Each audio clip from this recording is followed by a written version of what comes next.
Welcome to Midnight Horror. Sit back, relax, and maybe grab a cup of tea or coffee as we dive into the captivating world of this tale. Don't forget to hit the like and subscribe buttons so you don't miss out on our future exciting videos. Melia was a spirited teenage girl known for her rebellious streak. Living with her strict parents and younger brother in a quiet suburban neighborhood, Melia often felt suffocated by their constant scrutiny. Every action, every decision she made was under their watchful eyes. The weekend nights, however, offered her a sliver of freedom. Under the pretense of visiting a friend's house, Melia would sneak out to a dilapidated abandoned apartment building on the outskirts of town. Nestled in a barren expanse, the building stood as a ghostly relic of a bygone era. It was here that Melia met her two best friends, Manzana, a girl with flowing long hair, and Bintu, a vivacious girl with deep ebony skin. The trio shared a unique passion: graffiti art. Every weekend, they transformed the grimy, neglected walls into vibrant canvases, their creativity flowing unrestricted in this hidden sanctuary. It was a ritual of sorts, a rebellion against the constraints of their everyday lives. One particular weekend, as they completed their latest masterpiece, Melia's eyes were drawn to a message scrawled in a corner of the building. Kandisha. The words sent a shiver down her spine, their meaning elusive yet foreboding. Manzana noticed her friend's confusion and explained, her voice barely above a whisper, that Kandisha was a legendary ghost, a woman from Morocco's urban folklore. According to the legend, Kandisha was a stunningly beautiful woman who had suffered a terrible betrayal by a man. Her spirit, consumed by a thirst for vengeance, now roamed the earth, seeking out men to exact her brutal retribution. Summoning her was disturbingly simple. One needed only to draw a pentagram and chant her name 5 times. Bintu laughed off the tale, dismissing it as another ridiculous internet ghost story. They quickly moved on, packing up their supplies and heading home, the eerie message fading into the background of their thoughts. That night, the sky was heavy with rain clouds as Melia made her way home alone. The streets were eerily quiet, the only sound the distant rumble of thunder.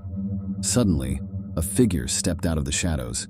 It was her ex-boyfriend, Jake.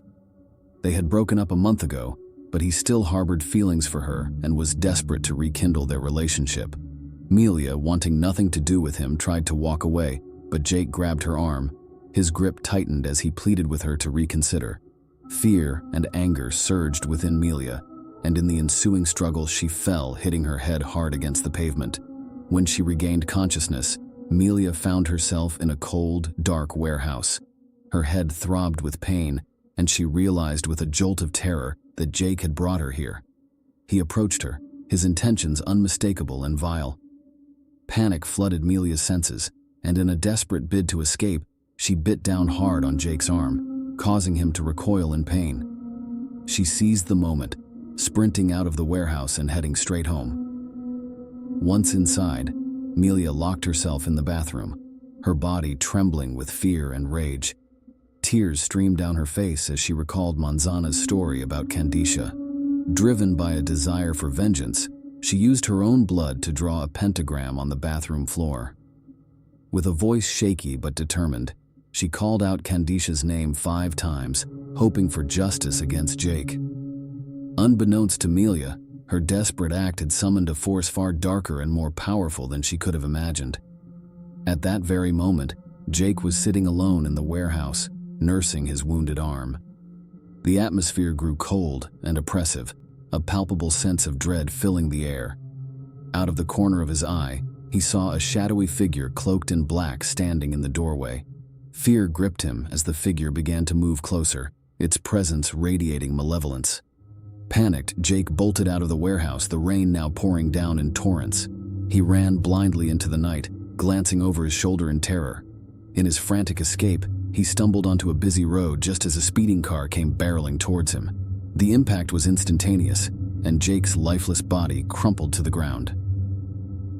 The next morning, Melia awoke to a barrage of messages from her friends. The news of Jake's death had spread quickly. He had been hit by a car in the middle of the night. Manzana and Bintu tried to comfort Melia, assuring her it was just a tragic accident. However, a mutual friend, known for his keen observations, mentioned that the driver had reported seeing Jake running as if being chased by something unseen. The following days were a blur for Melia. She felt a strange mix of relief and guilt, her mind replaying the events of that night over and over. To distract herself, she joined her friends for a small gathering at a friend's house. They built a bonfire and sat around it, sharing stories and laughter in an attempt to lift the heavy mood.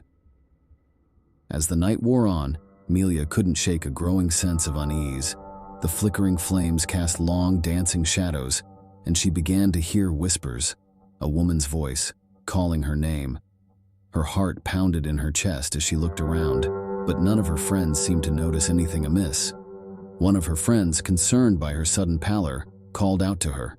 Before anyone could react, a ghostly figure of a woman appeared behind him, pushing him into the fire. The flames roared to life, engulfing him in seconds. The horrific scene unfolded too quickly for anyone to intervene, and by the time they managed to douse the flames, it was too late. The boy succumbed to his injuries, his body burned beyond recognition. In the ensuing chaos, Melia could no longer keep the truth hidden. She confessed everything: her encounter with Jake, the pentagram, the summoning of Kandisha.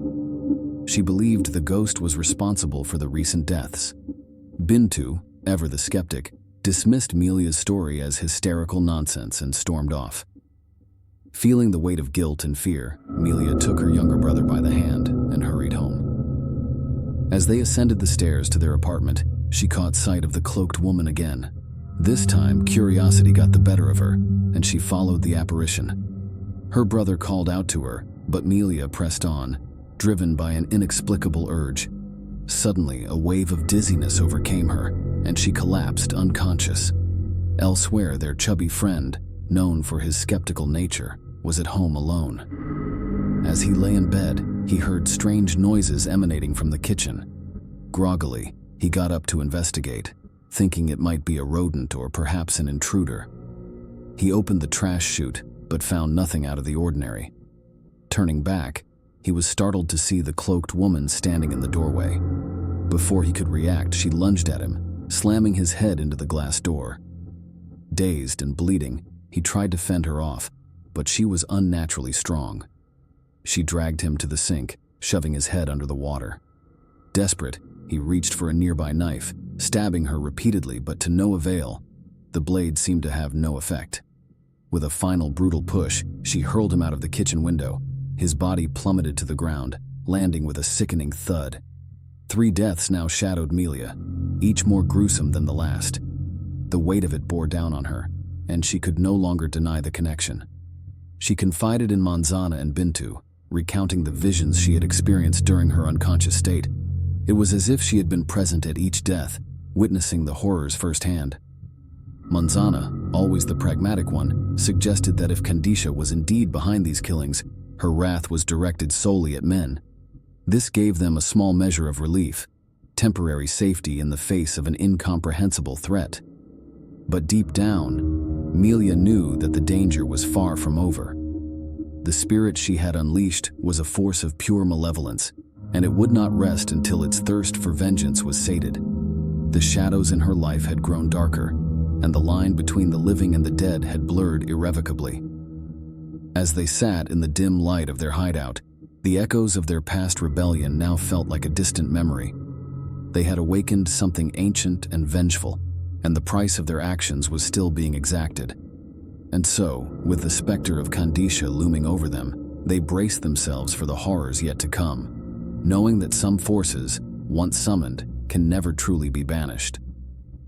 Melia, Manzana, and Bintu, driven by fear and desperation, decided to seek help from the only place they believed could offer a solution: the town's church. They hoped the priest would have the knowledge and power to help them banish the vengeful spirit they had summoned. Arriving at the church, their faces pale with anxiety, they were met by an older, stern-looking priest. They recounted their harrowing experiences, explaining how they had summoned Kandisha, now revealed to be Kandisha, and the subsequent deaths that had occurred. To their dismay, the priest dismissed their story as foolishness, a mere fabrication of overactive imaginations. He brusquely told them to leave, offering no assistance. Dejected and fearful for their safety and the lives of those around them, the three friends returned home. They gathered their remaining friends, including Manzana's skeptical older brother and a boy named Jan, to explain the gravity of the situation. Manzana implored her brother to take the threat seriously, but he scoffed, his disbelief in the supernatural unwavering. Jan, however, took their concerns to heart and scoured the internet for information on how to reverse the summoning of Kandisha. His research led him to a crucial discovery. The ritual could be undone if performed in reverse, with certain modifications. The girls, clutching at this glimmer of hope, decided to attempt the counter-ritual. Gathering in Melia's bathroom, they used a rabbit as a sacrificial offering, drawing the pentagram with its blood in the bathtub. Melia, taking a deep breath, began the incantation, demanding Kandisha return to the depths of hell, chanting her name 5 times.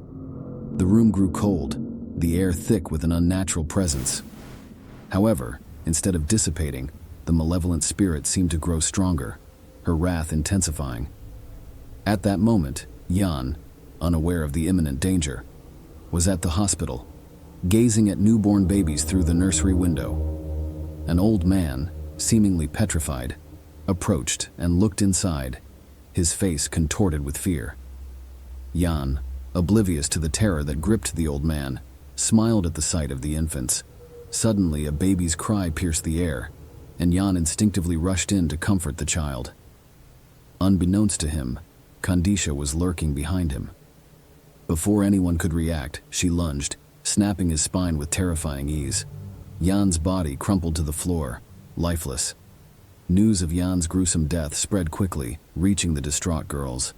Their attempt to banish Kandisha had not only failed, but seemed to have enraged her further. Just when all hope seemed lost, the priest who had initially dismissed them arrived at Melia's home. After much contemplation and a sense of moral duty, he decided to help them. He led the group to his father's house, an elderly man well versed in ancient lore and the dark history of Kandisha. The old man recounted the tragic tale. Centuries ago, Kandisha was a beautiful woman whose husband was killed in war. Seeking vengeance, she seduced and killed enemy soldiers, only to be brutally murdered by 6 men. Her spirit, consumed with hatred, forged a pact with a demon from hell, granting her the power to return and exact her revenge on all men. The old man explained that to stop Kandisha, they needed to perform an exorcism ritual within a pentagram and remain steadfast, regardless of the horrors she might conjure. The group, grasping the severity of their situation, prepared for the final confrontation. Gathered in an abandoned building, the girls, along with the priest and his father, formed a circle around a pentagram drawn on the floor. They clasped hands tightly, the old man at the center reciting ancient incantations. The air crackled with dark energy as Kandisha materialized, her form more terrifying than ever. She unleashed nightmarish visions, preying on their deepest fears to break their resolve. Manzana saw her brother in mortal danger, Bintu saw her father being tortured, and Melia saw her own death. Despite the harrowing images, they held firm, chanting the exorcism ritual. Kandisha's screams filled the air as the ritual began to take effect. Just as they thought they were succeeding, Manzana's brother, who had refused to believe in the supernatural, was attacked by Kandisha while he was relaxing in a sauna. The horrific scene played out in Manzana's mind, but she fought to stay focused, knowing that their only chance of survival depended on completing the ritual. Suddenly, the priest's father collapsed, drained of all energy. The ritual was disrupted, and Kandisha broke free from the pentagram's confines. Realizing the exorcism had failed, the priest led the girls in a desperate flight from the building. As they ran through the darkened halls, Kandisha pursued them relentlessly. In the chaos, Melia stumbled upon an open elevator shaft. With Kandisha closing in, she made a split-second decision. She knew that the only way to end the nightmare was to sacrifice herself. Without hesitation, Melia jumped into the void. Kandisha, bound by the ritual's demand for 6 sacrifices, vanished as Melia's life ended. The demonic curse was lifted, and the spirit of Kandisha was finally laid to rest. Manzana and Bintu, heartbroken and traumatized, were left to mourn their friend's heroic sacrifice. The nightmare seemed to be over, and they hoped to find some semblance of normalcy. However, in a chilling twist, Melia's younger brother, driven by grief and curiosity, recreated the summoning ritual. As he called Kandisha's name, the spirit reappeared, her form now bearing a haunting resemblance to Melia. The video ends here. What are your thoughts after watching? Please leave a comment below. If you enjoyed the video, don't forget to like and subscribe so you won't miss any future videos. Thank you and goodbye.